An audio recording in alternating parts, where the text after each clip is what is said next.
Hello everyone, কেউ কিছু মনে করবেন না, কারণ অনেক দিন পরে সরস্বতী পূজার ব্লগ নিয়ে তোমাদের কাছে এলাম। কারণ হচ্ছে তোমরা তো সবাই জানো আমি এডিট করতে জানি না, আমার ভাই জানে, আর বাইরের অনেক কাজ ছিল তাই এডিট করতে পারলাম না। তারপরে এই ভাই এডিট করে দিল, আর অনেক দিন তো প্রায় হয়ে গেল। আর তারপরে আমরা এসেছিলাম সরস্বতী পূজার ব্লগ নিয়ে। আমি তো কোথায় যাচ্ছি, আমি এসেছি লঙ্কা মহাবিদ্যালয় কলেজে। আমার দিদি পেছনে পেছনে আর আমি সামনে সামনে হেঁটে যাচ্ছি। তো হেঁটে যাচ্ছি হঠাৎ করে সরস্বতী পুজোতে প্রণাম টনাম করে আমার দিদি একটা পেয়ে গেলাম, মানে সামনে গেটের সামনে। তো ও বললে হাই বললো আমাদেরকে, আর দিদির বাচ্চা দুটো, এই যে দুটো হাই বললো, আর আমি আর দিদি মানে দাঁড়িয়ে আসলাম ওই গেটের সামনে। তো আমরা দুজনেই হাই বললাম। হাই বলার পরে আমরা বেরিয়ে পড়লাম লঙ্কা স্টেশনের দিকে। আমি টোটো করে, আমি আমার বোনু আর আমার ছোট বোনু আর আমার দিদির মেয়ে, ওই যে পঁচি সোনা, এই যে ও কী করছে।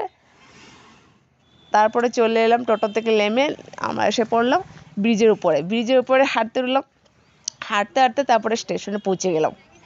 স্টেশনে পৌঁছে গেলার পর আবার সরস্বতী পূজা ঘুরতে যাওয়ার কোনো প্ল্যান ছিল না, কারণ না হঠাৎ করে 12টা বেজে গেলো। তো বোনগুলো যাবি না কি, আমি বলছি না শাড়ি টাড়ি নেই। তারপরে দিদি বললো শাড়ি আছে, আমার পরে চলো।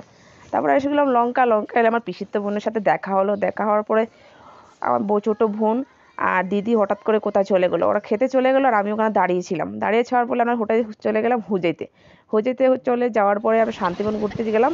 আর ওখানে ছিল অনেক অনেক ভিড়, মানে কি বলে বোঝা যাচ্ছে না। অল্প অল্প তোমরা দেখতে পাচ্ছ কী ধরনের ভিড় হয়েছে। আর আমার ব্লগ ভিডিওটা তোমরা এভাবেই দেখতে থাকো, আর সবাইকে